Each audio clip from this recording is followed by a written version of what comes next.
If you are a new vlogger or becoming to be a new vlogger, this video is for you. What makes me happy about this vlog is that everything that would be published on this vlog about vlogging will come out from my experience as well as from my learning as an educreator. Let's dig in and find out what it takes to establish a vlogging channel and how you can become a vlogger. Hello guys, it's John Bautista and welcome back to my channel. Kung bago ka lang sa channel na ito, gumagawa ako ng edtech tutorials and educational videos. So if you're interested with this content, click subscribe and hit the notification bell for you to be updated sa mga susunod ko pang mga videos. As far as video work goes, vlogging isn't all that complicated. And with only a basic collection of video gear, you can really boost the production value of your content. A quality camera, a basic lighting setup, and an external microphone will go a long way to helping you create professional-looking content.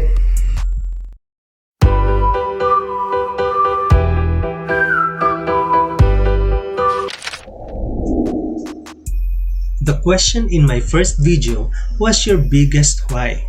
Why are you establishing a vlogging channel? There are news channels that offer direct to the point, and there are also news channels that are entertaining.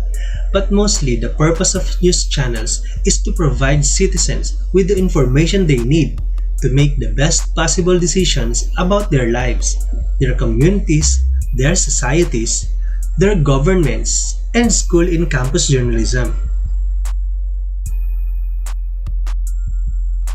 You'd find a bunch of ideas and advice from YouTubers and vloggers around the globe, but something you need is that gear and software that will help you get better at what you are doing. If you are really going to give it a go, then you're going to need a few essential pieces of gear to get your campus journalism vlogging career up and running, and looking good. I mean, let's face it, viewers are brutal. Bad audio? Dislike. Lousy video quality? Double dislike.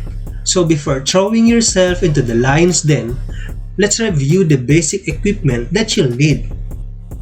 The first thing that you'll need is a camera. But don't worry, you don't need a crazy expensive camera to create good content. A lot of video bloggers out there use nothing more than the built-in webcam on their computer or even their smartphone, with the latter often rendering better results these days. For talking head videos in which you're just sitting in front of a camera, that might be all you need. Your audience will definitely notice and appreciate the higher quality video, as it will give an aura of professionalism, which will hopefully keep viewers interested and watching. To support your camera, you're going to need a tripod. If you have a heavier camera, you could go for a tripod like Magnus VT4000 or the Benro tripod. But really, any sturdy option will do, especially if you plan on just having a stationary camera set up in a room. Other support options include a mini tripod like the Oven if your camera will be mounted on a table or desk, or a Joby Gorilla Pod for the travel blogger. With video blogging, your lighting doesn't need to be fancy. It just needs to be effective. Your main goal is to make yourself the focus of the viewer's attention, while also avoiding any unsightly shadows on the face. While you could simply use just an ambient lighting in your room or natural light through well-placed windows. Alternatively, you could light yourself with a single large soft light positioned about 45 degrees to the side and slightly higher than your head, while bouncing another light off a wall or ceiling to raise the overall light level of the room. And backlight, of course, to highlight the subject and to separate the background. Nothing ruins more videos than bad audio. Most viewers can forgive mediocre lighting and subpar video quality, but if the audio is bad, then they likely won't stick around long.